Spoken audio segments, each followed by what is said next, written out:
যেভাবে লেখা আছে আমি সেভাবেই পড়ছি। আসসালামু আলাইকুম রাসেল ভাই ও প্রিয় লিসেনার, আশা করি আপনারা সবাই আল্লাহর রহমতে ভালো আছেন ও সুস্থ আছেন।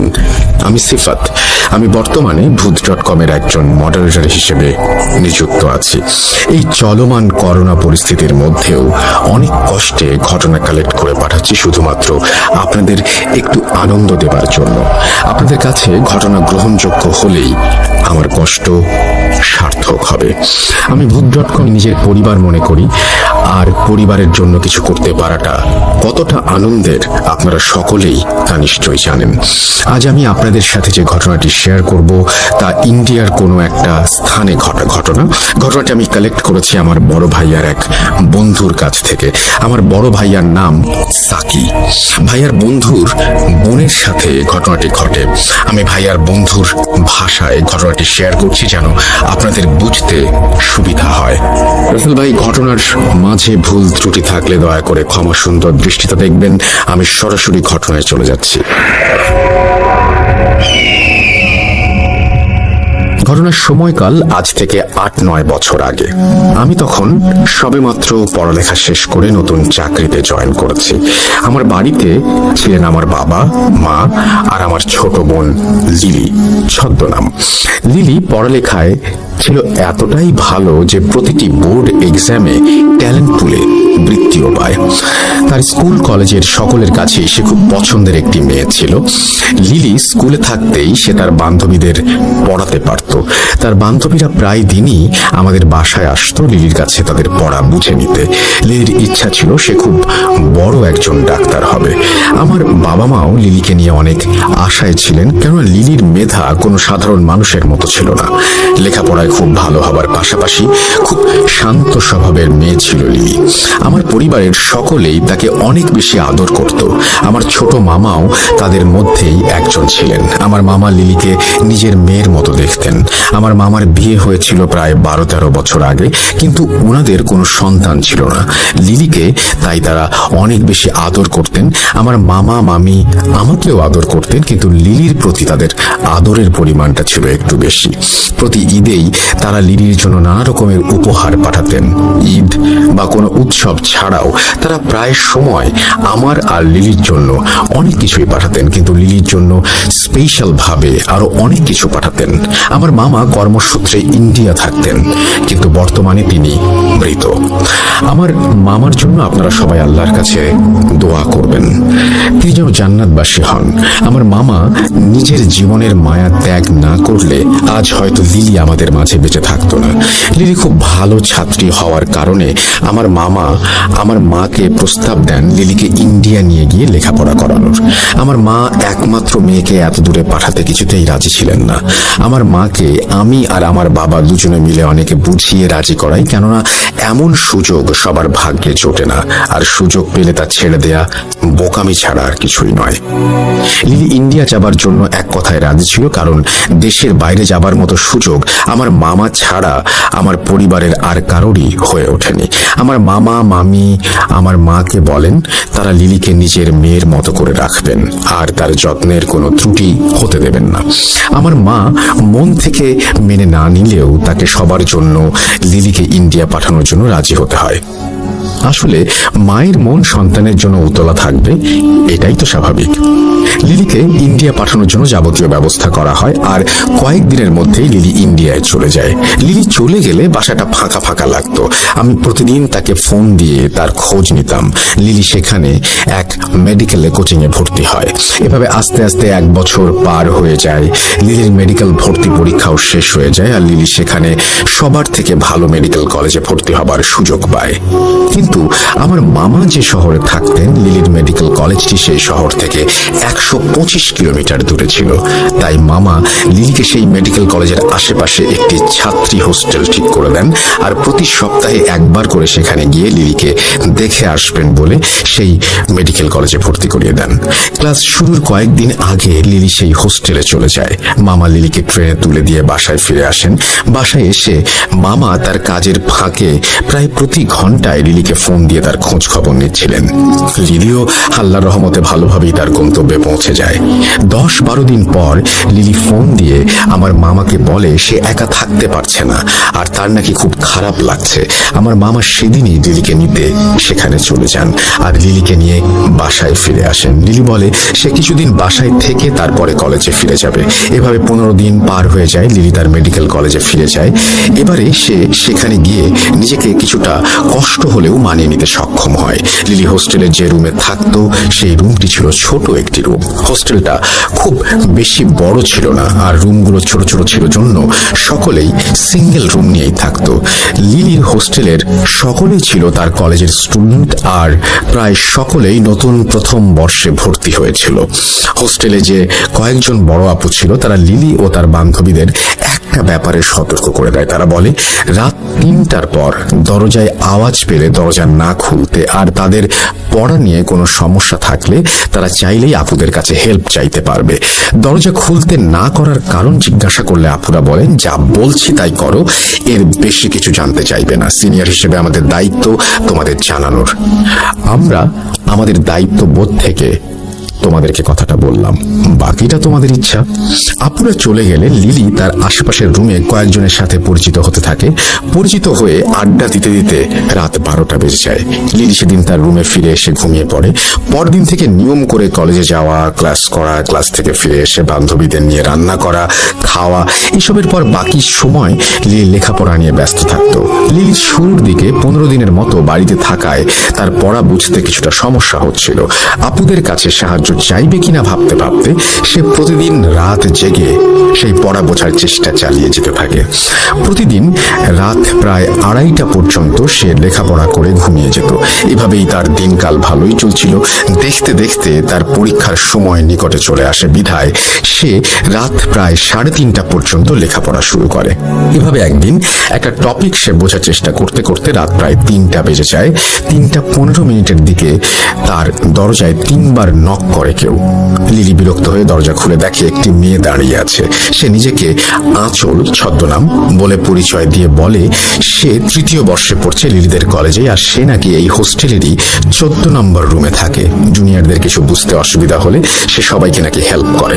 তখন লিলির মনে পড়ে যায় আপুদের কথা। আপুরা বলেছিল কোনো বিষয় নিয়ে তাদের কাছে হেল্প চাওয়া যাবে। লিলি মনে মনে একটু খুশি হলো।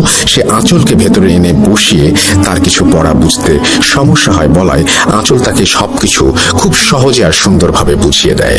লিলি খুব খুশি হয় বড় আপুর কাছে সাহায্য পেয়ে। বাসায় ফোন দিয়ে সে আঁচলের কথা জানায়। আমাকে ফোন দিয়েও আঁচলের অনেক প্রশংসা করত লিলি। আঁচল আস্তে আস্তে তাকে রোজ পড়াতে আসতো। লিলির সাথে আঁচল মাঝে মাঝেই নিজের লাইফের কিছু ঘটনা শেয়ার করতো। সে বলেছিল তার নাকি বিয়ে হয়ে গেছে আর তার 7 বছরের একটি মেয়ে আছে। তার হাজবেন্ড কয়েক বছর আগে নাকি রোড অ্যাক্সিডেন্টে মারা যায়।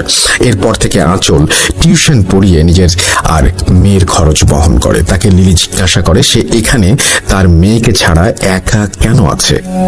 আঁচল লিলিকে বলে তার মেয়ে তার বাবা মার কাছে থাকে।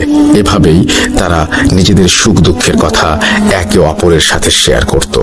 আস্তে আস্তে লিলির সাথে আঁচলের অনেক ভালো সম্পর্ক তৈরি হয়। লিলি অনেকটাই আঁচলের ওপর নির্ভরশীল হয়ে পড়ে।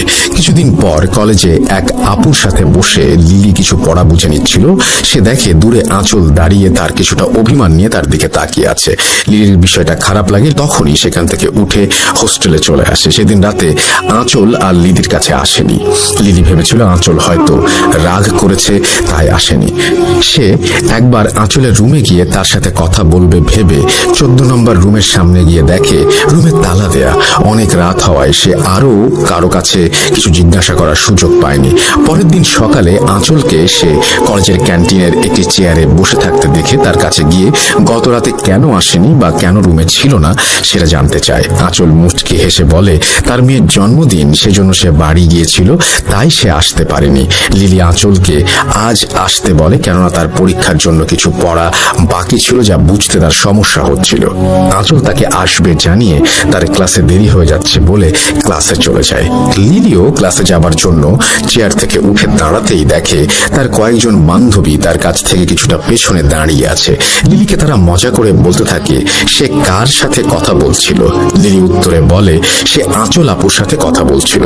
এই কথা শুনে তার বান্ধবীরা হাসতে থাকে। তারা বলে কানে ইয়ারফোন লাগিয়ে একা একা এখানে বসে সে আপুর সাথে কথা বলছিল, এইটা তারা মানতে নারাজ। লিলি মনে করে তার বান্ধবীরা তার সাথে মজা করছে, তাই সেও হাসাহাসি করতে করতে ক্লাসে চলে যায়। ক্লাস করে রুমে ফিরে আসে লিলি। সেদিন রাতে আঁচল তাকে পড়াতে আসে। আঁচলকে তার প্রতি কিছুটা বিরক্ত দেখাচ্ছিল। লিলি কারণ জানতে চাইলে আঁচল বলে সে কেন আরেকজনের কাছে তার সমস্যা নিয়ে গেছে, আর কেনই বা লিলি তার বান্ধবীদের কাছে আঁচলের কথা বলেছে। লিলিকে সে বলে তার বান্ধবীদের সাথে না মিশতে আর অন্য কারো কাছে হেল্প না চাইতে। লিলি কিছুটা অবাক হলেও সে তার কথা মেনে নেয়, কেননা সে বাড়ি থেকে এত দূর এসেছে শুধুমাত্র লেখাপড়ার জন্য।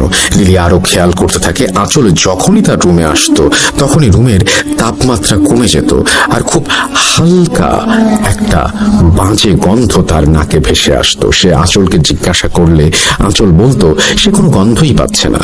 লিলি মনের ভুল ভেবে ব্যাপারটাকে পাত্তা দেয়নি। কিছুদিন পর আঁচল এসে বলে সে 4 দিনের জন্য বাড়িতে যাবে, কারণ তার মেয়ে কিছুটা অসুস্থ। লিলি আঁচলকে তার ফোন নাম্বার দিতে বললে আঁচল জানায় সে ফোন ব্যবহার করে না আর তাকে চিন্তা করতে মানা করে, কেননা সে ঠিক 4 দিন পরই নাকি ফিরে আসবে। লিলির পরীক্ষা থাকায় আঁচল তাকে গুরুত্বপূর্ণ কিছু টপিক পড়ার জন্য বলে যায়। লিলি পরের দিন পরীক্ষার হলে গিয়ে দেখে আঁচল তাকে যা যা পড়তে বলেছিল হুবহু তাই তাই পরীক্ষায় এসেছে। লিলি এসব দেখে অনেক বেশি খুশি হয় আর পরীক্ষা দিয়ে রুমে চলে আসে। এভাবে 4 দিন পার হয়ে 5ম দিন লিলি আঁচলের জন্য অপেক্ষা করতে থাকে, কিন্তু আঁচল ফিরে আসে না। পরের দিন ক্লাস হলে আঁচল এসেছে কিনা দেখার জন্য লিলি 14 নম্বর রুমের সামনে যায় আর গিয়ে দেখে রুমে তালা ঝুলছে। আঁচলের রুমের সামনে লিলিকে দেখে এক বড় আপু এসে তাকে জিজ্ঞাসা করে সে এই রুমের সামনে কেন দাঁড়িয়ে আছে। লিলি তাকে জানায় সে আঁচল আপুকে খুঁজতে এসেছে। এই কথা শুনে লিলির সাথে থাকা বড় আপুর মুখের রং উড়ে যায়। সে দ্রুত লিলিকে নিয়ে তার রুমে এসে তাকে তার ফোন থেকে একটি মেয়ের ছবি বের করে দেখায়। ছবি দেখিয়ে তাকে জিজ্ঞাসা করে ছবির এই মেয়েকে কি সে খুঁজছে।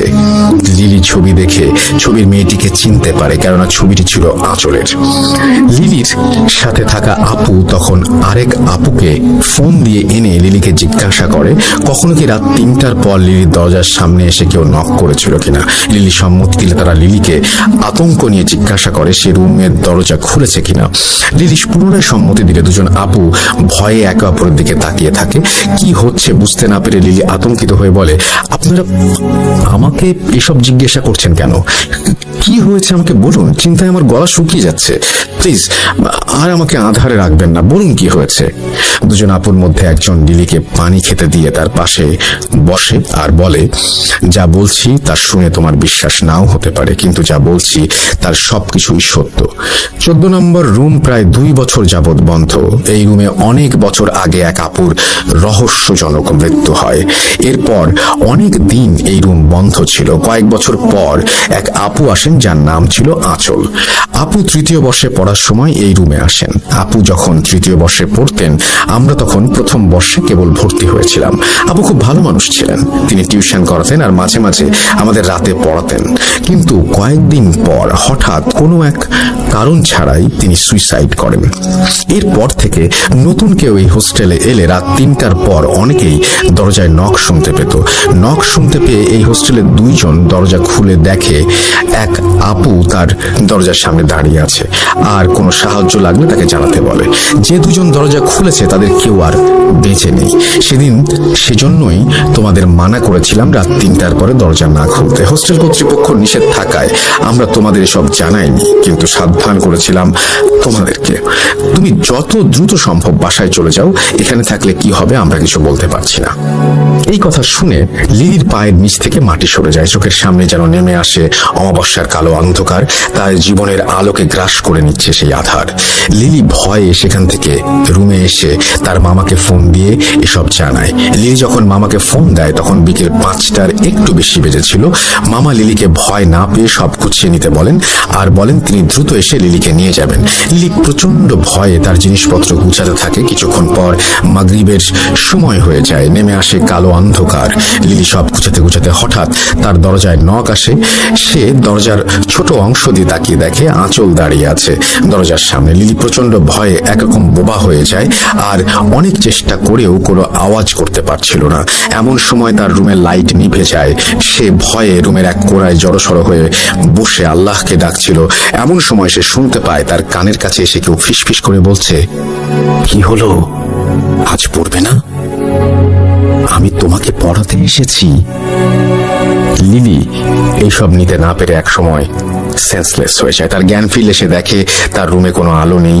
সে হাতড়ে হাতড়ে উঠে দাঁড়ানোর চেষ্টা করতে থাকে আর তার হাত কিছু একটা সাথে গিয়ে লাগে। লিলির মনে হচ্ছিল তার হাত প্রচন্ড ঠান্ডা কিছু একটা সাথে লেগেছে, যা ছিল অনেক লোমশ কিছু। লিলি ভয়ে সেখান থেকে হাত সরিয়ে পেছনে যেতেই আবার কিছু একটা সাথে ধাক্কা লাগে। লিলি হাত দিয়ে দেখে তার হাত কিছু একটার মুখের মধ্যে লেগে আছে আর তার হাতে আঠারো কিছু একটা লেগে আছে। তখন হুট করে তার রুমের লাইট জ্বলে ওঠে আর লিলি যা দেখে তা দেখার জন্য সে প্রস্তুত ছিল না। লিলির গা সম্পূর্ণ অবশ হয়ে যায় এসব দেখে। লিলি দেখে তার হাতে তাজা রক্ত লেগে আছে আর দুইটি মানুষের মতো কিছু, যাদের গায়ে মেয়েদের মতো কাপড় পরা এবং তাদের মধ্যে একজনের মাথা ঘোড়ার মাথার মতো আর অন্যজনের মাথা কুকুরের মতো। তারা দুজনে লিলির হাতে থাকা রক্ত চেটে চেটে খাচ্ছে আর তাদের চোখ দিয়ে যেন আগুন বের হচ্ছে। তাদের চোখের দিকে তাকিয়ে লিলি সম্মোহিত হয়ে যায় আর চেয়ারে দাঁড়িয়ে তার রুমে থাকা ফ্যানের সাথে ওড়না পেঁচিয়ে সুইসাইড করতে যায়। তার অবস্থা এমন ছিল যেন সে নিজের আয়ত্তের অনেক বাইরে চলে গেছে, নিজের ওপরে থাকা সব ক্ষমতা যেন হারিয়ে ফেলেছে। লিলি গলায় ওড়না পেঁচাতে যাবে, এমন সময় তার কানে মামার কণ্ঠ ভেসে আসতেই সে যেন নিজের প্রতি সকল কন্ট্রোল ফিরে পায় আর এক দৌড়ে দরজা খুলে দেয়। মামা রুমে প্রবেশ করে দুইটি অবয়বকে দেখতে পান। মামা রুমে প্রবেশ করার সাথে সাথে রুমের দরজা বন্ধ হয়ে যায় আর কিছুক্ষণ পর আবার রুমের আলো নিভে যায়। লিলি ও মামা দুজনেই শুনতে পায় তাদের কানে কেউ ফিসফিস করে বলছে, লাভ নেই, লাভ নেই। মামা কাঁদতে কাঁদতে বলেন, না, আমার মেয়েকে নিও না, আমার মেয়েকে মেরো না, অনেক ছোট, আমার জীবন নিয়ে নাও, দরকার হলে আমাকে নাও, আমার মেয়েকে ছেড়ে দাও, আমার নিজের সন্তান নেই, এই মেয়েই আমার সবকিছু, ওর কিছু হলে আমি আর আমার স্ত্রী এমনিতেই মরে যাব, এর থেকে আমাকে মেরে আমার মেয়েকে যেতে দাও, দয়া করে আমার মেয়েকে তোমরা মেরো না। মামার কথা শেষ হতে না হতেই প্রচন্ড শব্দে দরজা খুলে যায় আর কেউ যেন লিলিকে দরজার বাইরে ছুঁড়ে ফেলে দেয়। আবার দরজা বন্ধ হয়ে যায়। লিলি ব্যথায় চিৎকার করতে থাকে। হোস্টেলে উপস্থিত সকলে লিলির রুমের সামনে এসে দেখে লিলি পড়ে আছে দরজার সামনে আর লিলির রুম থেকে আমার মামার আর্ত চিৎকার ভেসে আসছে। কিছুক্ষণ পর সব থেমে যায় আর রুমের দরজা আপনা আপনি খুলে যায়। রুমে প্রবেশ করে সকলে দেখে আমার মামার গলায় লিলির ওড়না পেঁচানো। কেউ ওড়না পেঁচিয়ে অনেক জোরে টান দিয়ে আমার মামাকে মেরেছে। আমার মামার চোখ প্রায় বের হয়ে গিয়েছিল, তার চোখ দিয়ে রক্ত পড়ছিল আর জবাই করা পশুর মতো জিভ বের হয়েছিল। সেদিন হোস্টেলের স্টাফদের সাহায্যে মামার লাশ বাসায় পাঠিয়ে দেওয়া হয় আর লিলিকে তার নিজের মেডিকেল কলেজে ভর্তি করা হয়। অনেক সাক্ষী থাকায় কোনো পুলিশ কেস হয়নি।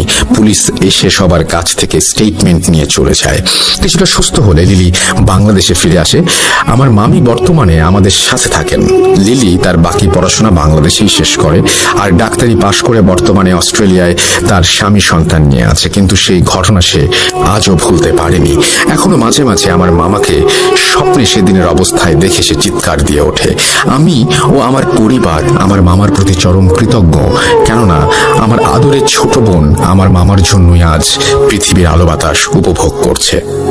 এই বলে আমার ভাইয়ার বন্ধু তার বোনের সাথে ঘটা ঘটনাটি শেষ করেন।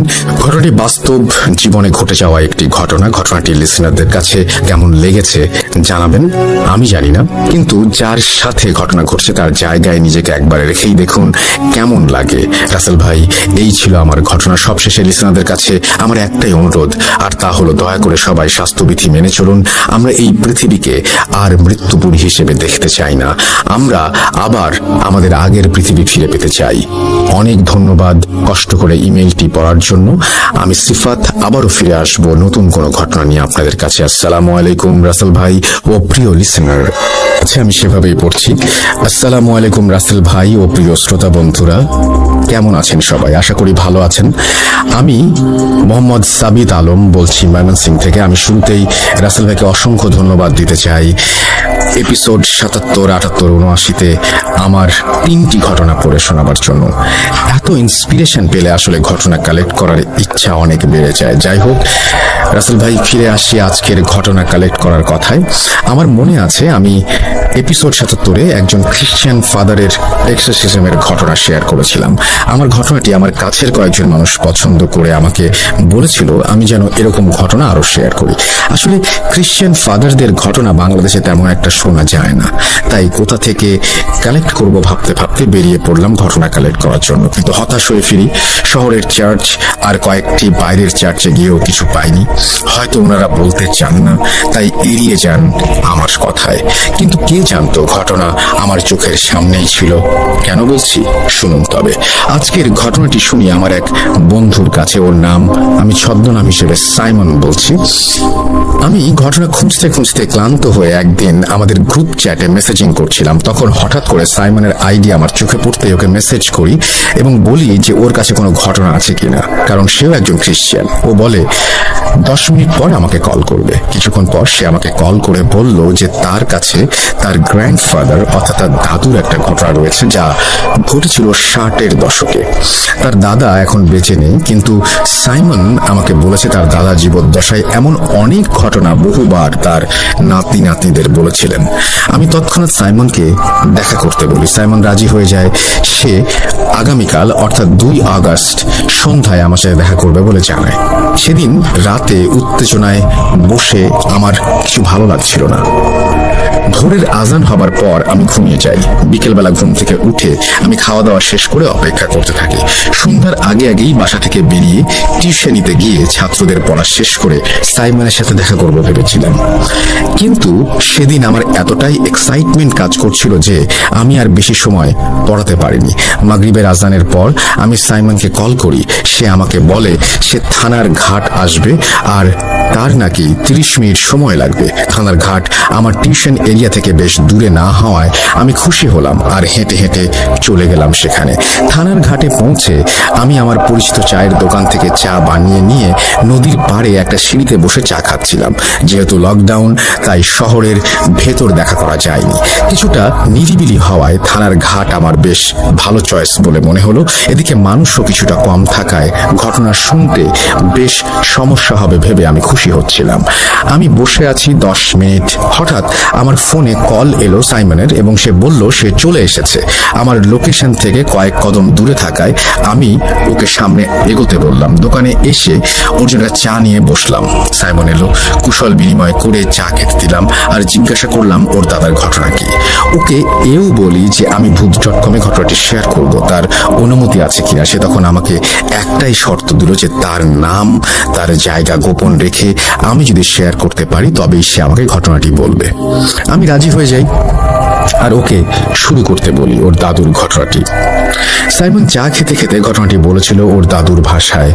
আমিও ঘটনাটি ওর দাদুর ভাষাতেই আপনাদের সামনে উপস্থাপন করছি আর অনিচ্ছাকৃত ভুলের জন্য আগেই ক্ষমা চেয়ে নিচ্ছি। চলুন চলে যাই সাইমনের দাদা এরিকের ঘটনায়।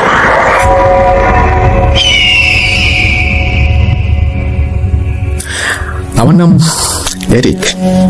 আমার বাবা একজন কৃষক ছিলেন আর উনি ছোটবেলা থেকেই ওনার বাবা অর্থাৎ আমার দাদুর কাছ থেকে কবিরাজি দীক্ষায় দীক্ষিত হয়েছিলেন। আমার দাদু ও আমার বাবা এলাকার অনেক নামী ব্যক্তি ছিলেন। মানুষের রোগ ব্যাধির চিকিৎসাও তারা করতেন। আমার দাদু ডেভিলের আসরের চিকিৎসাও করতেন। আমার বাবা দাদুর কাছ থেকে শিখে একই সাথে তারা দুজন মিলে এই কাজগুলি করতেন। বিনিময়ে ওনারা কোনো টাকা পয়সা না নিয়ে ভাতের চাল, ধান এবং শাকসবজি নিয়ে থাকতেন।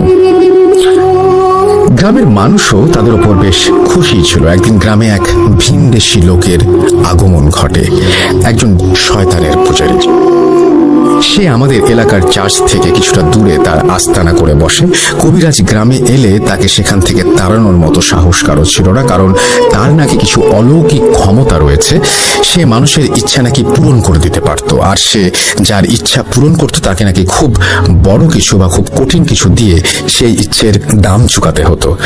আর তার বাসস্থান সে খুব ভয়ঙ্করভাবে সাজিয়েছিল বলে সবাই বলতো। ছনের ঝুপড়ির ছাদের ওপর শিংওয়ালা কোনো এক কঙ্কালের মাথা পতাকার মতো একটি স্ট্যান্ডে লাগানো ছিল। সেই কবিরাজ সেখানে একা থাকলে আশেপাশের মানুষ গেলে শুনতে পেত সে অনেকগুলো মানুষ একসাথে মন্ত্র পড়লে যেমন শোনা যায় ঠিক তেমন শোনা যেত। আর ঝুপড়ির ঘরের চারপাশে সাদা কোনো কিছুর গুঁড়োর ঘের দেওয়া ছিল, আর ঘেরের ওপর আগুন জ্বালিয়ে রাখা হতো। আর তার বাসস্থান সামনে দিয়ে গেলে অনেকেই শুনতে পেত কেউ ফিসফিস করে তার নাম ধরে ডাকছে আর ফিসফিস করে বলছে, এসো আমার কাছে, যা চাইবে তাই পাবে, এসো এসো এসো আমার কাছে। এসব শুনে মানুষ ভয় সেখানে যেত না। এদিকে গ্রামের এক দম্পতি ছিল। আমাদের আদিবাসীরা মাতৃতান্ত্রিক হওয়ায় বাবার নামে কম লোকে চিনত, তাই সেই দম্পতি স্ত্রীর নামে অর্থাৎ মেরি দম্পতি হিসেবে সবাই চিনত। মেরি দম্পতির বিয়ের 7-8 বছরেও তাদের কোনো সন্তান ছিল না, কিন্তু তারা প্রচন্ড ধর্মভীরু হওয়ায় নিয়মিত চার্চে গডের আরাধনা করত আর ভালো ভালো কাজ করত। কিন্তু এক পর্যায়ে গডের ওপর তারা রুষ্ট হয়ে যান আর চলে যান সেই শয়তানের পূজারীর কাছে, কারণ এত আরাধনার পর গড তাদের কোনো সন্তান দেননি। কিন্তু তারা জানতেন না যে গডের ওপর আস্থা হারিয়ে তারা শুধু নিজেদের বিপদই না, পুরো গ্রামের জন্য বিপদ ডেকে এনেছেন। তারা সেই শয়তানের পূজারীর কাছে একটি বাচ্চার জন্য আকুল আবেদন করতে থাকে, আর সেই কবিরাজ তাদের সাহায্য করবে বলে জানায়।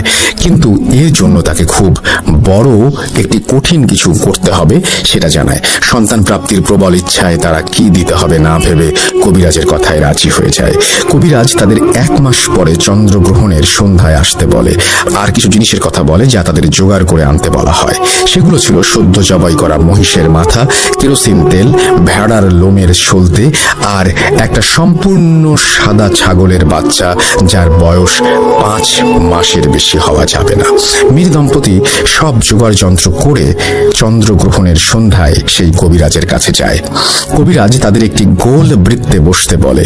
তারা বৃত্তে বসার পরে কবিরাজ সেই মহিষের মাথা কেরোসিন তেলে ডুবিয়ে রাখে, আর কিছুক্ষণ পর সেটি তুলে বৃত্তের মাঝে ভেড়ার লোমের সলতে দিয়ে মুড়িয়ে সেখানে আগুন ধরিয়ে দেয়। এরপর কিছু রিচুয়াল করে সেই সাদা ছাগলটিকে স্যাক্রিফাইস করে। 2টা মাটির পেয়ালায় রক্ত রেখে সেই আগুন থেকে কিছুটা ছাই তুলে পেয়ালায় মিশিয়ে খেতে বলে। খাওয়া শুরুর আগে কবিরাজ তাদের বলে যখন সময় আসবে সে তাদের কাছে তার পাওনা চাইবে, আর সেই পাওনা তাদের দিতেই হবে। কিসের পাওনা জিজ্ঞেস করলে কবিরাজ বলেন তাদের সন্তান হবে কবিরাজের রিচুয়ালের মাধ্যমে, তাই তার পেমেন্ট হিসেবে তাকে কিছু দিতে হবে, কিন্তু কি দিতে হবে সেটি নাকি কবিরাজ সময় এলেই চাইবে। মীর দম্পতি রাজি হলে তাদের রক্ত খাওয়ানোর পরে কবিরাজ বলে আজ ভোর রাতে তাদের বাসার পেছনের জমিতে একটি পাখি মরে থাকবে, তারা যেন সেটিকে নিয়ে এসে ভালোভাবে রান্না করে সেটি দুজন মিলে খায়। তারা সম্মতি জানিয়ে চলে যায় সেদিনের মতো। এরপর 1 মাস কেটে যায়। একদিন মেরি ফ্যামিলির বাসা থেকে আমাদের বাসায় মিষ্টি আসে। এত জলদি ফল পেয়ে খুশিতে তারা যেন আত্মহারা হয়ে গিয়েছিল। দেখতে দেখতে দিন চলে যায়, আর ম্যারি ফ্যামিলির ঘর আলো করে একটি মেয়ে সন্তানের জন্ম হয়। মেয়েটার নাম তারা মারিয়া রাখে। মেয়েটি জন্মের পর তার বাম কাঁধে একটি জন্ম দাগ দেখতে পায় তারা, যা ছিল একটি অর্ধচন্দ্রাকৃতি। আস্তে আস্তে 7 বছর কেটে যায়। মারিয়াও বড় হতে থাকে, আর মারিয়ার বাবা মা সেই কবিরাজের কথা ভুলে যায়। কিন্তু মারিয়ার 7 বছর পূর্ণ হবার পর মারিয়ার মাঝে কিছু পরিবর্তন লক্ষ্য করা যায়। সেগুলো হচ্ছে খুব রাতে সে একা বাইরে বেরিয়ে যেত, রুমে কারোর সাথে কথা বলতো না, আর একা খেলতো। তার মা বাবা এটা দেখে তাকে জিজ্ঞেস করে যে সে কার সাথে কথা বলে।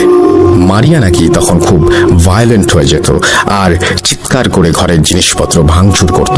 মারিয়া এছাড়াও সন্ধেবেলা নাকি সেই কবিরাজের বাড়িতে চলে যেত।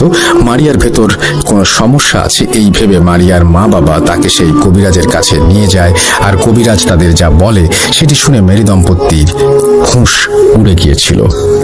কবিরাজ তাদের বলে তাদের মেয়ে হচ্ছে ডেভিলের মেয়ে। মেয়ের কাঁধে যে বার্থ মার্ক ছিল সেটি নাকি ডেভিলের মার্ক, আর সে নাকি ডেভিলের বংশধর। কবিরাজ তাদের আরো জানায় সে বহু সাধনা করে ঈশ্বরের ভক্ত কোনো দম্পতি খুঁজছিল যারা ঈশ্বরকে ত্যাগ করে শয়তানের সান্নিধ্যে আসবে, আর তাদের সাথে রিচুয়াল করে সেই কবিরাজ একটি ডেভিলের বংশধর বানাবে আর তাকে দিয়ে সে কাজ করাবে। কবিরাজ এরপর তাকে বলে যে মারিয়ার বয়স 15 বছর হলে ম্যারি দম্পতি যেন মারিয়াকে তার কাছে নিয়ে যায়। 15 বছর সন্তান প্রাপ্তির আনন্দ দান করায় এটাই ছিল নাকি কবিরাজের পেমেন্ট। এই কথা শুনে মেরি দম্পতি প্রচন্ড রেগে যায় আর সেই কবিরাজকে গ্রাম থেকে বের করে দেওয়ার হুমকি দেয়, আর তারা এও জানায় মারিয়াকে তারা কবিরাজের কাছে কিছুতেই দিয়ে আসবে না। কবিরাজ এই কথা শুনে রেগে যায় আর তাদের বংশ শেষ করে দেবে বলে হুমকি দেয়। কথা কাটাকাটির এক পর্যায়ে মেরি দম্পতি সেখান থেকে চলে আসেন আর ঈশ্বর বিমুখিতার জন্য চার্চে এসে মাফ চায় আর চার্চের ফাদারের কাছে কনফেস করে তাদের পাপের কথা। চার্চের ফাদার সব শুনে আরো কয়েকজন ফাদারের সাথে পরামর্শ করেন, যাদের মধ্যে আমার দাদুও ছিলেন। তারা মারিয়াকে দেখবে আর সেই শয়তানের ছায়াতল থেকে তাকে বাঁচাবে বলে ঠিক করে। যত যাই হোক, সে তো মানুষের সন্তান, মানুষেরই জীবন তার ভেতর। শয়তানের কাছ থেকে গডের চাইল্ডকে তারা রক্ষা করতে নিজেদের সমস্ত অভিজ্ঞতা ঢেলে দিতে প্রস্তুত হয়ে যায়। অবশেষে 2 দিন পর আমার দাদু আমার বাবা মেরি দম্পতির বাসায় যান মারিয়ার কন্ডিশন বুঝতে। আমার বাবা আর দাদু ফিরে এসে সেই বাসার কথা আলাপ করছিলেন, আর আমি তখন ওনাদের কথা শুনি। ওনাদের বর্ণনা মতে মারিয়াদের বাসা ছিল মাটির তৈরি, ভেতরে 3টা ঘর, একটা মেরি দম্পতির ঘর, একটি মারিয়ার ঘর আর একটি মারিয়ার প্রয়াত দাদা দাদির ঘর। সেখানে সামনে ছিল গোয়াল ঘর আর উঠোন এবং রান্নাঘর। মারিয়ার বাসায় ঈশ্বরের আরাধনার কোনো জিনিস ছিল না। সন্ধ্যা হবার ফলে ঘরের ভেতরে কুপিবাতি জ্বলছিল আর তার আলোতে পরিবেশটা যেন কেমন থমথমে আর ভয়ঙ্কর লাগছিল। বাসায় গডের কোনো বই আর কিছু জিনিস নেই কেন জিজ্ঞেস করলে মেরি দম্পতি মাথা নিচু করে থাকে, কিছু বলতে পারে না। তারা মারিয়ার মা বাবার সাথে কথা বলে সবকিছু আরো একবার শুনে মারিয়ার রুমে ওকে দেখতে যাবে বলে জানায়। মারিয়ার ঘরের কুপিবাতিটা খুব মিটমিট করে জ্বলছিল, কিন্তু মারিয়াকে ভালোভাবে দেখা যাচ্ছিল না। মারিয়া তাদের দেখে এমন কর্কশ একটা হাসি দেয় যা শুনে উপস্থিত সবার নাকি বুকের রক্ত পানি হয়ে গিয়েছিল। তারা মারিয়ার সাথে কথা বলতে গেলে মারিয়া ভয়েস শুনে তারা অবাক হয়ে যায়। মারিয়া বলছিল তাদের সেখান থেকে চলে যেতে, কিন্তু আমার দাদু তার গায়ে পবিত্র পানি ছিটাতেই নাকি আমার দাদুর ওপরে ঝাঁপিয়ে পড়ে সে, আর সে বলে তোকে না সাবধান করেছিলাম আসিস না, কেন আসছিস? এবার তোরা সবাই মরবি। এই বলে মারিয়া নিজের মাঝে ফিরে আসে আর আমার দাদুর কথা শুনে ওনাকে চিনতে পেরে তাকে জিজ্ঞেস করে তারা এখানে কেন। আমার দাদু নাকি শুধু হেসে বলেছিলেন তোমাদের জন্য প্রে করতে এসেছিলাম মা। এই বলে আমার দাদু আর বাকি সবাই চলে আসেন। রাস্তায় আসতে আসতে আমার দাদু ভাবছিলেন যে তাকে কখন সাবধান করলো ডেভিল। ভাবতে ভাবতে আমার দাদুর গতরাতে দেখা স্বপ্নের কথা মনে পড়ে যায়। উনি স্বপ্নে দেখেছিলেন যে কোন একটা কালো অবয়ব, যার মাথা হচ্ছে মহিষের মতো আর শরীরটা ছাগলের মতো, সেই অবয়ব তাকে শুধু একটা কথাই বলছে, সেটি হচ্ছে ডেথ। দাদু তখন এই স্বপ্নের অর্থ কি না জানায় স্বপ্নটাকে আমলে নেননি। এরপর উনি চার্চের ফাদারদের সাথে কথা বলেন আর জানতে চান এই অবয়ব আর ডেথের অর্থ কি। চার্চের ফাদার কিছু বই ঘেটে বলে দিলেন যে এর অর্থ হচ্ছে সাবধান করছি, আমার সামনে এসো না, যদি আসো তাহলে মরবে। ডেভিল নাকি নিজের মতো করে সাবধান করছিল। এদিকে মারিয়ার অবস্থার স্বপ্নের অর্থ 2 4 মিলে গেলে ওনারা বুঝতে পারেন যে মারিয়া কোনো ডিমনের মাধ্যমে পজেসড। এর মাঝে কিছুদিন পর গ্রামের মানুষ মারিয়ার কথা শুনে সেই কবিরাজকে সবাই মিলে গ্রাম থেকে তাড়িয়ে দেন। কিছুদিন মারিয়ার অবস্থার অবনতি হলে অবশেষে আমার দাদু, চার্চের ফাদার, আমার বাবা আর 2 জন সহযোগী মিলে মারিয়ার এক্সোরসিজম করবে বলে ঠিক করে। কিন্তু এত ছোট বাচ্চার এক্সোরসিজম পারফর্ম করা ক্ষতিকর, মানে বাচ্চার মৃত্যু ঝুঁকি আছে ভেবে তারা, যেহেতু মারিয়ার বয়স 15 বছর হয়নি, সেহেতু সেই ডেভিল সম্পূর্ণরূপে আত্মপ্রকাশ করেনি বিধায় এক্সোরসিজমের পরিকল্পনা বাদ দিয়ে মারিয়াকে চার্চে এনে 8 বছর লালন পালন করার প্রস্তাব দেয়া হয় মেরি দম্পতিকে। মেরি দম্পতি রাজি হলে চার্চের একটি ঘরে মারিয়াকে থাকার ব্যবস্থা করে দেয়া হয়। ঈশ্বরের ঘরে থাকার ফলে মারিয়ার ভেতর এই 8 বছর তেমন কোনো সমস্যা না দেখা গেলেও যেদিন মারিয়ার বয়স 15 বছর হয়েছিল সেদিন সকালে দেখা যায় মারিয়া চার্চের প্রেয়ার রুমের সামনে পড়ে আছে, আর তার 2 পায়ের মাঝে সরু একটা বাঁশের কঞ্চি রাখা, আর মুখ দিয়ে গেঁজা বের হচ্ছে। মারিয়াকে সুস্থ করতে আমার দাদু কাজে লেগে যান। উনি চিকিৎসার পাশাপাশি কবিরাজি করতেন, চিকিৎসা ছিল তার মূল কাজ। এদিকে মারিয়ার বয়স 15 বছর হবার দিন সেই কবিরাজ কোথা থেকে যেন মেরি দম্পতির বাসায় ফিরে আসে, আর মারিয়াকে সে চাইতে থাকে। গ্রামের মানুষ জড়ো হয়ে কবিরাজকে বাধা দিবে, এমন সময় মারিয়া কোথা থেকে যেন চলে আসে সেই কবিরাজের সামনে, আর মারিয়ার চেহারা আর ওর গলার আওয়াজ একেবারে পাল্টে গিয়েছিল। সেই সময় মারিয়াকে দিতে অস্বীকৃতি জানানোর অপরাধে মারিয়া শুরুতে নিজের বাবা মার সামনে দাঁড়িয়ে 2 হাত দিয়ে জোরে ওর বাবার মাথায় চড় দিয়ে ফেলে দেয়।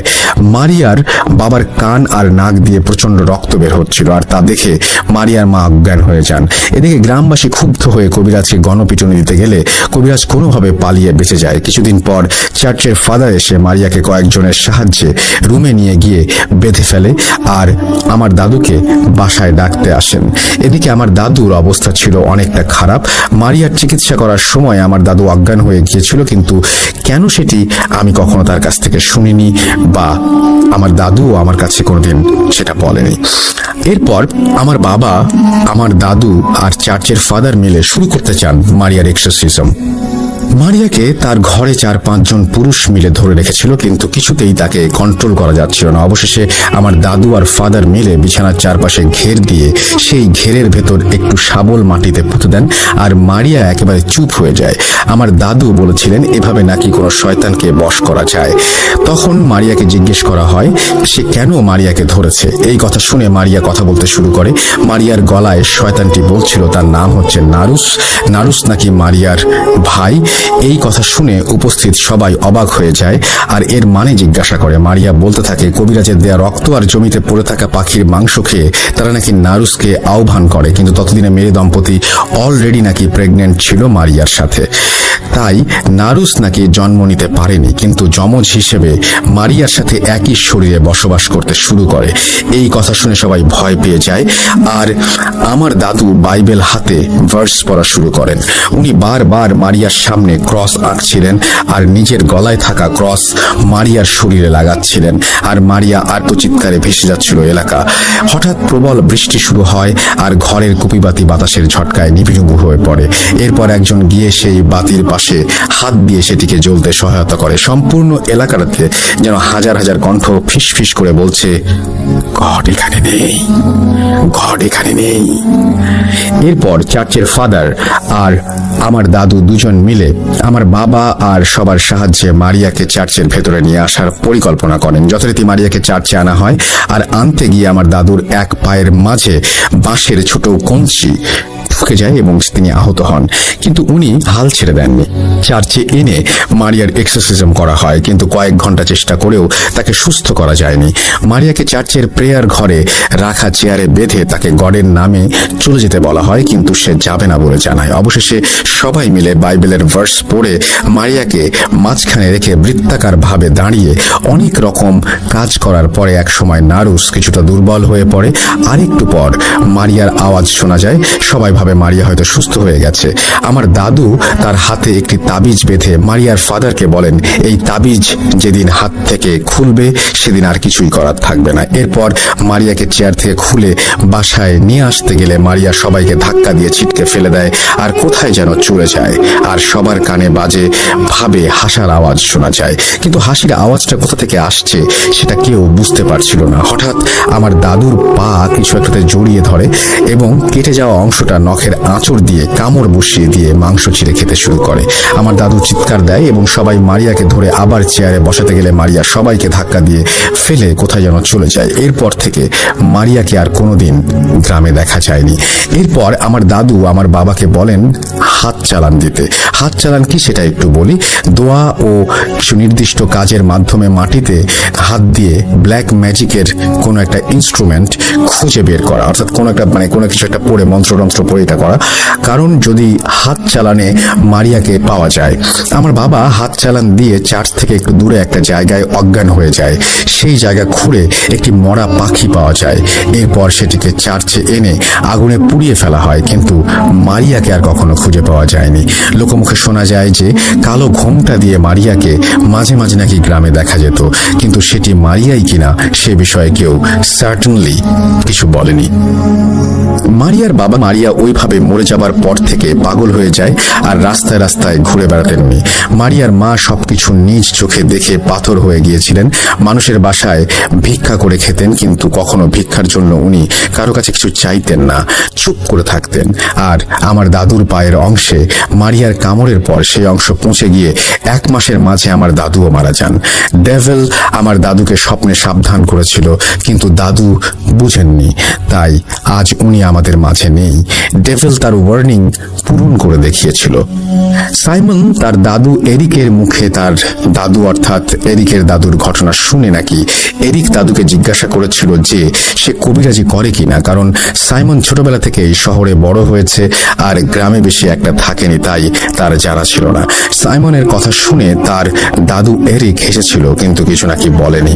সাইমনের ঘটনা শেষ হবার পর আমি আর সাইমন দুজনে আবার চা নিয়ে দোকানে বিল পরিশোধ করে চলে আসি। কিন্তু আস্তে আস্তে আমি ভাবছিলাম একজন দাদুর নিজের দাদুর ঘটনা অর্থাৎ পরদাদুর ঘটনা কিভাবে লিখি। আমি অবশেষে যতটুকু পেরেছি লেখার ট্রাই করে লিখে পাঠিয়ে দিলাম। রাসেল ভাই, ভালো লাগলে পড়ে শোনাবেন। আমার বিশ্বাসের কথা বলে সাইমনের ঘটনাটি আমার অথেন্টিক লেগেছে।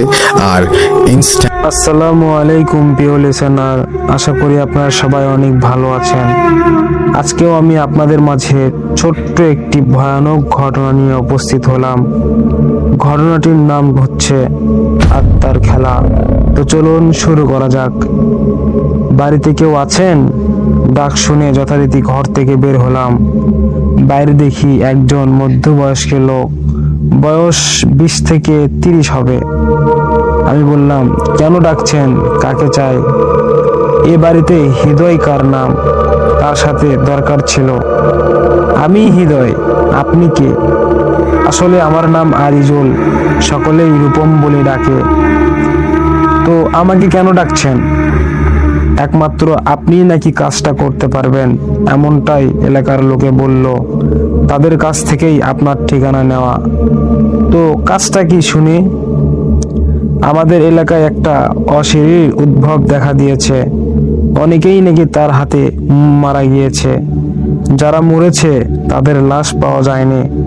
অনেকেই নাকি পিশাচটাকে দেখেছে। আপনি কিছু একটা করুন, না হলে আমরা সবাই মারা যাব। আপনি আমাদের বাঁচান। বাঁচানোর মালিক তো আল্লাহ। আপনি গ্রামের নামটা বলে যান, আমি দেখছি কি করা যায়। গ্রামের নাম রামগিরি। আচ্ছা ঠিক আছে, আপনি আসতে পারেন এখন। দয়া করে আসবেন প্লিজ। ঠিক আছে, আমি যাব। লোকটা চলে গেল। আপনাদের তো আমার পরিচয় দেওয়া হইল না।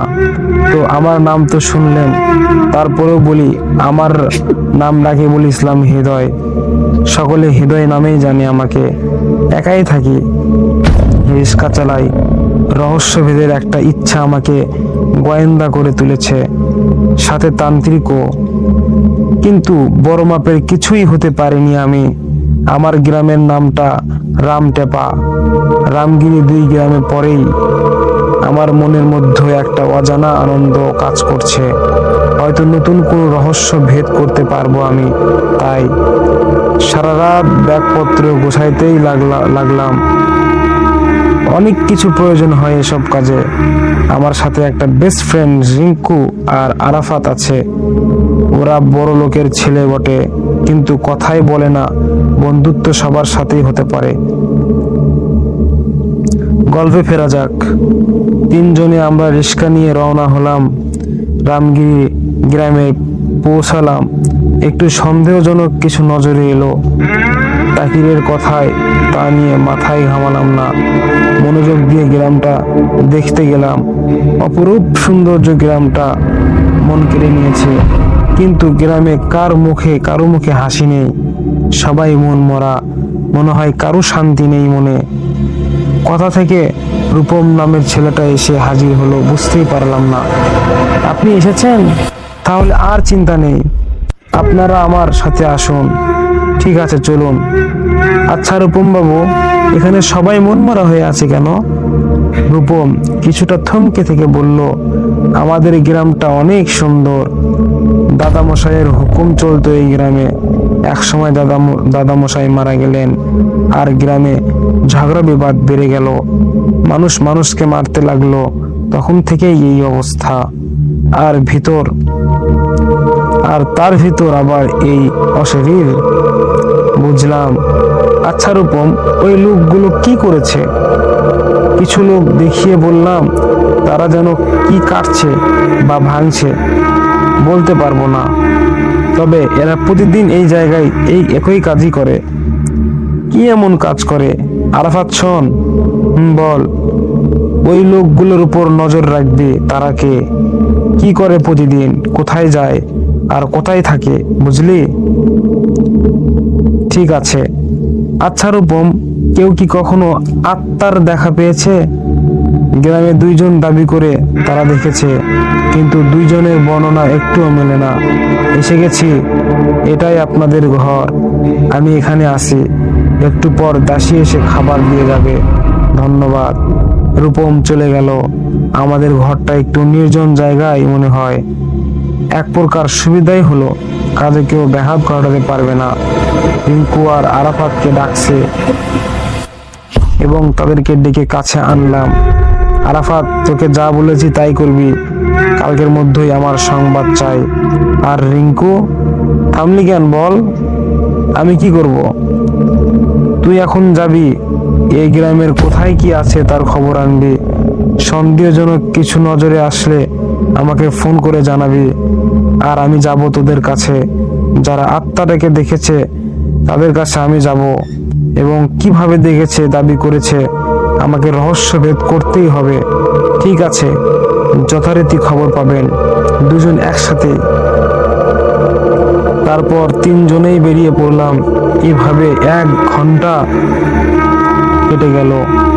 যারা আত্মাটাকে দেখার দাবি করেছে তাদের থেকে আমার কোনো লাভ হলো না। দুপুর গড়িয়ে গেছে, তাই আমি বাসায় ফিরে এলাম। আসার পথে খালের পাড়ে কিছু একটা দেখলাম। আমাকে দেখেই দৌড় দিল। কিছু বুঝলাম না কে সে যে দৌড় দিল। একটু পর রিঙ্কু ফোন করলো। আমি বললাম, কোনো খবর পেয়েছিস? তেমন কিছুই পাইনি রে, তবে কেউ মনে হয় আমাকে ফলো করছিল। রিঙ্কু? জানি, কিন্তু কে হতে পারে? দাঁড়া, আরাফাত কল করছে, কনফারেন্স করি আমি। হৃদয়, বল। আমাকে বাঁচা, অনেক বড় বিপদে পড়েছি।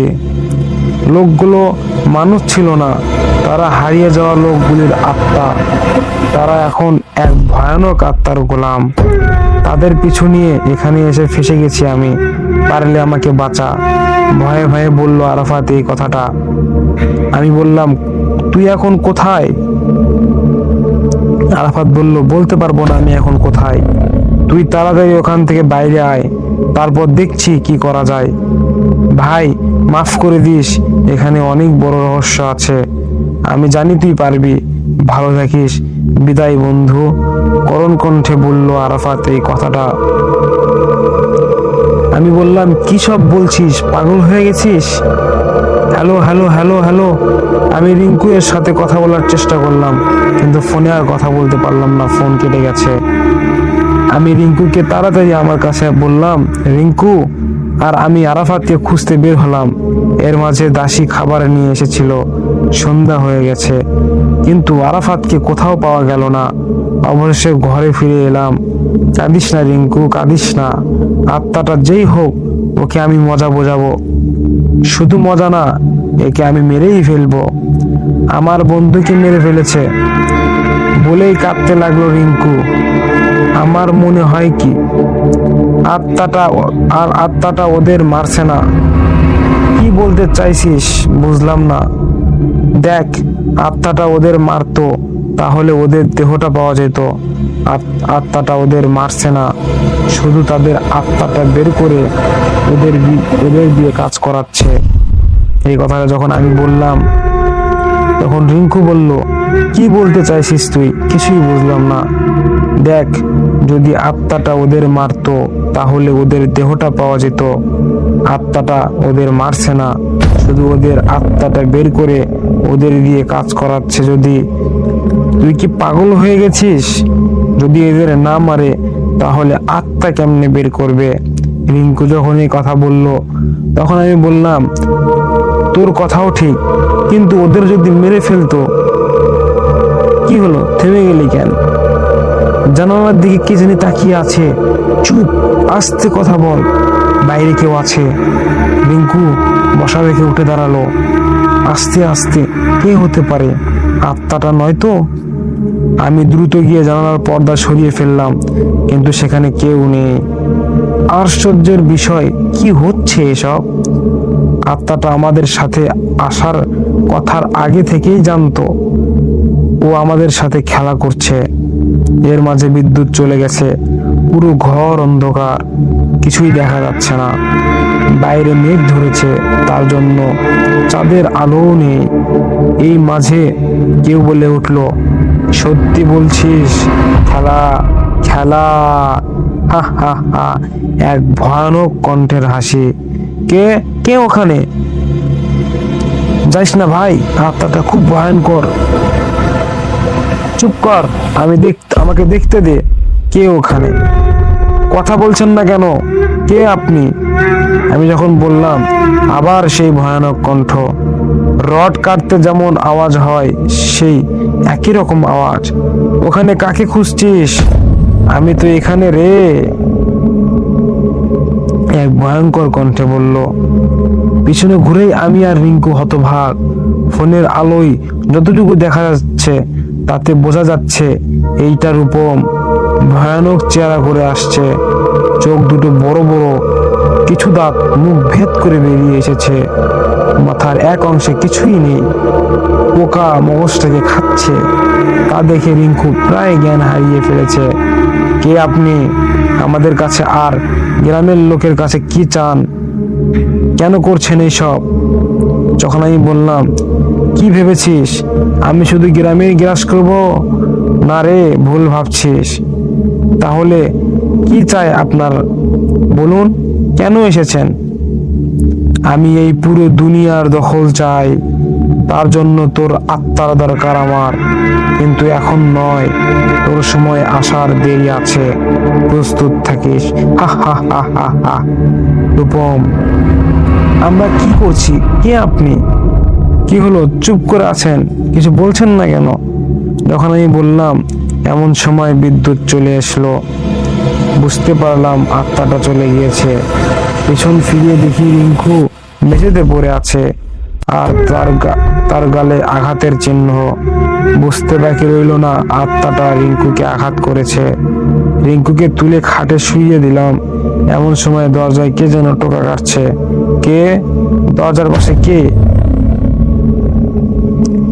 আমি রূপম, আপনাদের খাবার নিয়ে এসেছি।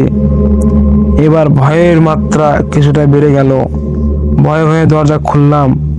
ভাবলাম, না, যে গোয়েন্দা আর তান্ত্রিক বলে ভয় পায় না, আমি বাস্তবে অনেক সাহসী। গল্পে মাঝামাঝি। আপনাদের খাবার খেয়ে নিন। আর হ্যাঁ, অশরীর ব্যাপারে কোনো খবর পেলেন? না, তেমন কিছু পাইনি। আচ্ছা, খবর পেলে জানাবেন। আমি এখন আসি। খেয়ে ঘুমিয়ে পড়ুন। বেশি রাত জাগা ভালো নয়। রূপম বলে গেল কথাটা। আমি বললাম, ঠিক আছে, আপনি যান। রূপম বলল, ঠিক আছে। রূপম চলে গেল। আমি দরজা লাগিয়ে দিলাম। এদিকে রিঙ্কু জ্ঞান ফিরে পেয়েছে। আশ্চর্যের বিষয় হলো, এখন ওর গালে কাটা চিহ্ন নেই। ওই ব্যাপারে কিছু না বলে খেতে দিয়ে ওয়াশরুমে চলে গেলাম। শাওয়ার চালু করে ভাবতে লাগলাম, কে হতে পারে আত্মাটা? কেন সে এসব করছে? কি লাভ তাতে? লোকদের কেন বশ করছে? এরকম হাজারো প্রশ্ন মনের ভিতর আসতে লাগলো। হঠাৎ আরাফাতের কথা মনে পড়ে যায় এবং চোখের কোণ থেকে পানি পড়তে লাগলো। মনটা খারাপ হয়ে গেল এবং মনের মধ্যে এক ধরনের জিদ জন্ম নিতে শুরু করলো। আত্মাটাকে একটা মজা দেখাতে হবে, তাকে বোঝাতে হবে দুনিয়া দখল করে এত সহজে না। কিরে, কি হলো? দরজা খোল। 11টা বেজে গেছে। 2 ঘন্টা ধরে কি করছিস? আমার খুব ভয় করছে হৃদয়। এই হৃদয়। হ্যাঁ আসছি, 5 মিনিট দাঁড়া। জামা কাপড় বদলে ওয়াশরুম থেকে বেরিয়ে এলাম। খাওয়া দাওয়া সম্পূর্ণ করে শুয়ে পড়লাম। শুয়ে শুয়ে হাজার রকমের ভাবনা মাথায় আসছে, কিছুতেই ঘুমাতে পারছি না। আরাফাতের চেহারা চোখের সামনে যেন ভাসছে। আবার চোখের কোণ থেকে পানি পড়তে লাগলো। 3:50 চোখটা লেগে এসেছে। একটুখানি ঘুম দিলাম। 4:20 উঠে নামাজ পড়তে হবে, না ঘুমালে নামাজ পড়তে পারবো না। তাই অ্যালার্ম দিয়ে রাখলাম। 4:20 অ্যালার্মের শব্দে ঘুম ভাঙে। উঠে অজু করে এসে নামাজ পড়ে নিলাম। বাইরে খুব খুব বৃষ্টি হচ্ছে, তাই মসজিদে যেতে পারিনি। রিঙ্কুকে ডাক দিলাম, কোনো সাড়া নেই। তাই আবার ডাক দিলাম, না এবারও সাড়া নেই। এমন সময় পুরো ঘর রাতের মতো অন্ধকার হয়ে গেল। আবার সেই ভয়ানক কণ্ঠ, হা হা হা হা হা। কি হলো? ভয় পেয়ে গেলি? সে ভয়ানক কণ্ঠে বলল। আমি বললাম, কে আপনি? আমার বন্ধু কোথায়? না হলে কিন্তু খারাপ হয়ে যাবে। আমি যখন বললাম, ও বলতেছে, আমাকে ভয় দেখাচ্ছিস? তোর বন্ধুদের মেরে ফেলেছি, যা পারস করে দেখা। তোকে 3 দিন সময় দিলাম।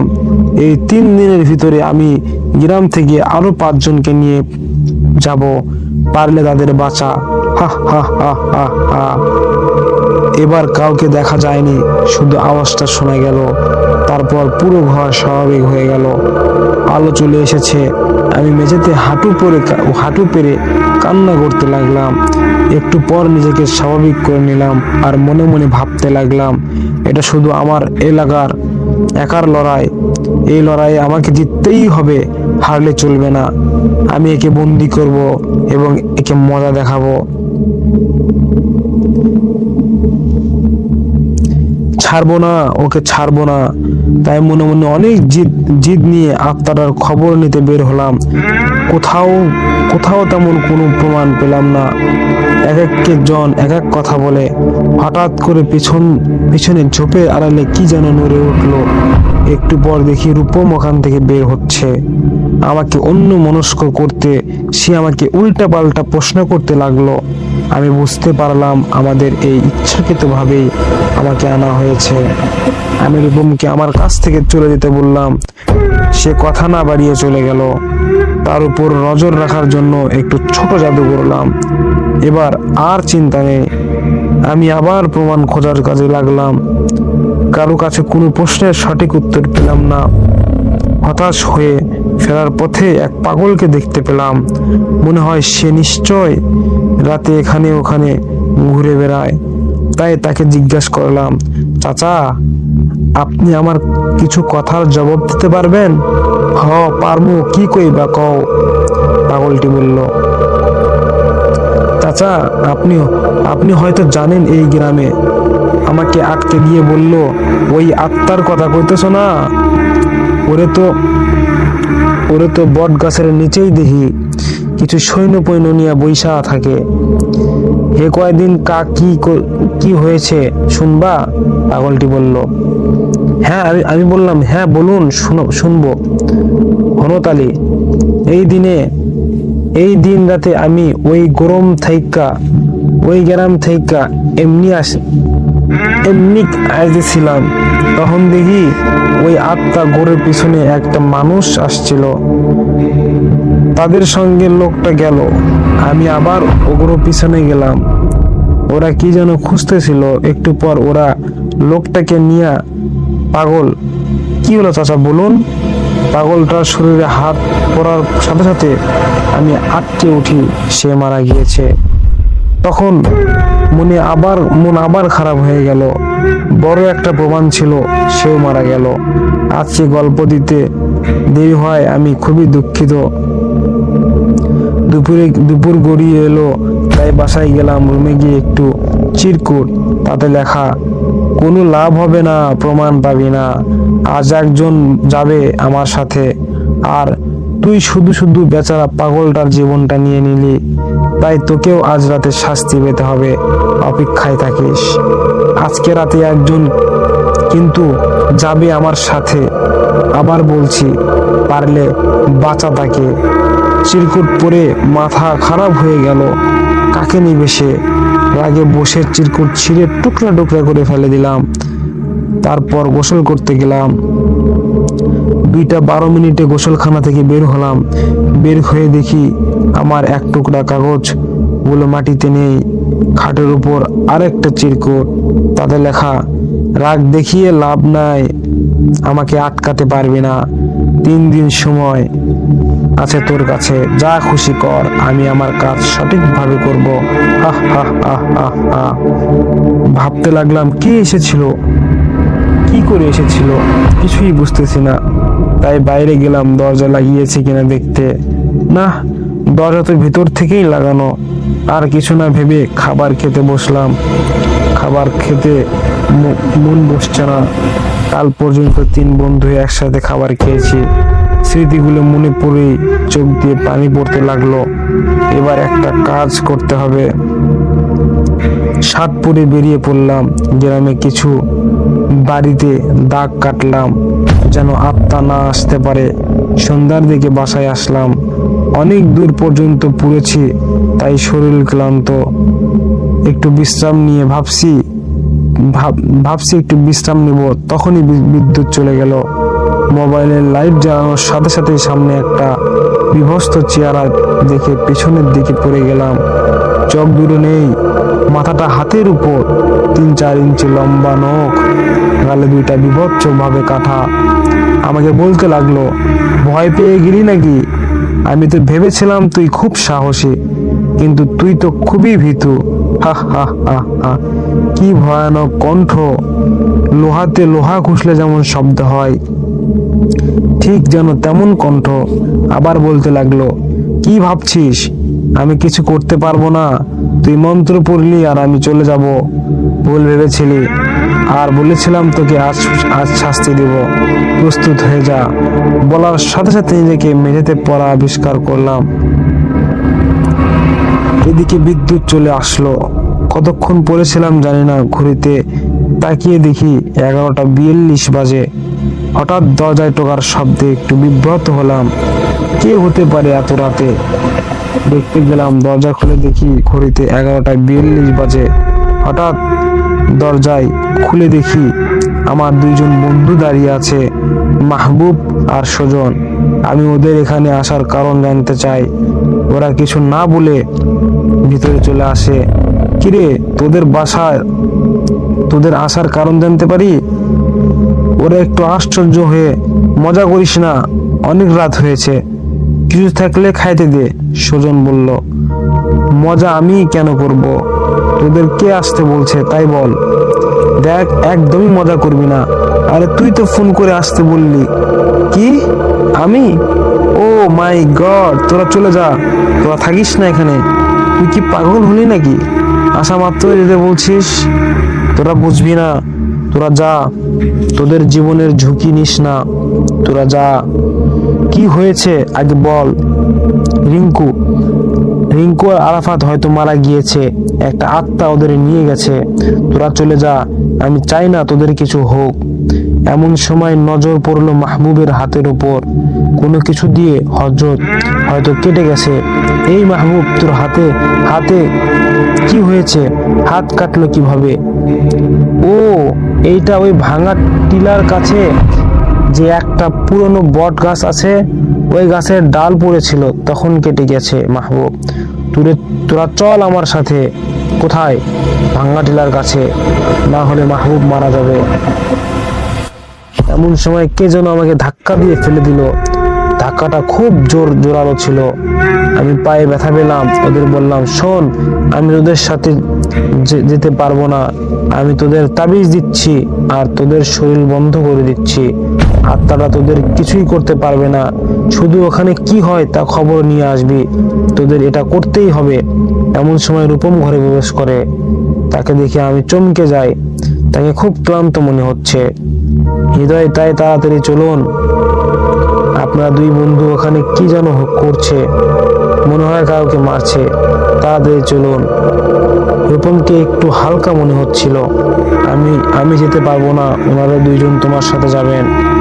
আর তাদের যা বলেছি ঠিকঠাক করবি, মনে থাকে যেন। এখন তাড়াতাড়ি যা।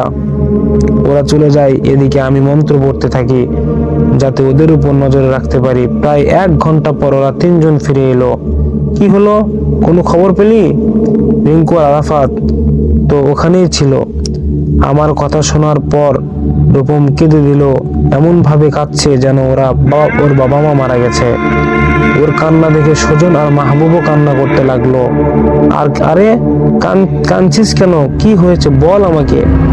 রূপম মারা গেছে, রিঙ্কু আর আরাফাতও মারা গেছে। ওরা আমাদের উপর হামলা করছিল, কিন্তু আমার মনে হলো হয়তো ওরা ওদের মধ্যে নেই। ওরা কারো বসে আছে, কেউ ওদের কন্ট্রোল করছে। বুঝতে বাকি রইল না যে ওরা ঠিক কি করছে রিঙ্কু আর আরাফাতের সাথে। এমন সময় বিদ্যুৎ চলে যায়। আমি তাড়াতাড়ি সবাইকে আমার পেছনে আসতে বললাম। ওরা দুইজন আমার হাত ধরেছে আর রূপম আমার পিছে দাঁড়িয়ে আছে। আমাদের সামনে অনেকগুলো আত্মা তার এক কোণে দাঁড়িয়ে আছে। রিঙ্কু আর আরাফাত। সব আত্মার আকার গঠন ভিন্ন। কারো হাত নেই, কারো মাথা নেই, কারো মুখ ব্লেড দিয়ে কাটা, কারো শরীর থেকে পা বড়, তো কারো পা নেই। সবার মাঝে 7টি আত্মা। কিছুটা স্বাভাবিক। 5 জনকে চিনতে পারলাম না, কিন্তু বাকি 2টা আমার বন্ধু। তাদের মাঝে একজন বলল, তোর হাতে আর 2 দিন সময় আছে, পারলে আমাকে আটকা। 2 দিন পর হবে তোর শেষ দিন। রূপম, আমার কাছে চলে আয়, আত্মাটা বলল। রূপমকে বলার সাথে সাথে রূপম এক আলাদা রূপ ধারণ করে, যা খুবই ভয়ঙ্কর রূপ ছিল। রূপমকে দেখে সুজন আর মাহবুব আমাকে অন্যদিকে টেনে দেয়।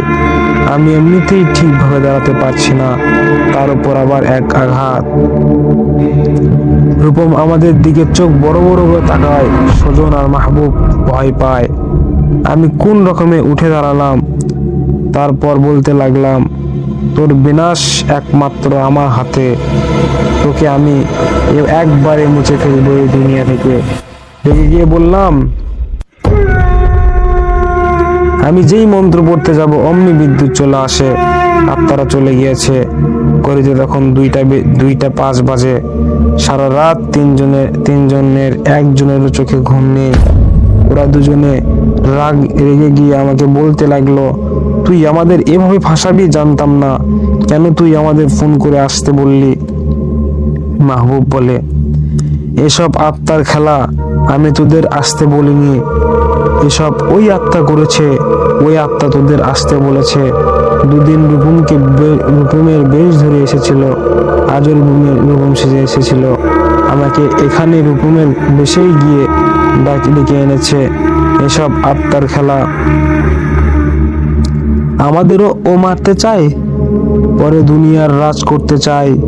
আমি বেঁচে থাকলে সে তো পারবে না। আমাকে আগামী পরশু পূর্ণিমার রাতে হত্যা করতে চায়, যাতে ওর শক্তি আরো বেড়ে যায়। আমাকে এই লড়াইয়ে জিততেই হবে। এখন তোরা যদি আমার পাশে থাকতে চাস তো থাক, না হলে সকালে ট্রেন ধরে সোজা ঢাকা চলে যা। এখানে সকলেই তাকালে ওদের ছাড়বে না। তুই চিন্তা করিস না, এই লড়াইয়ে আমরা তোর সাথে আছি।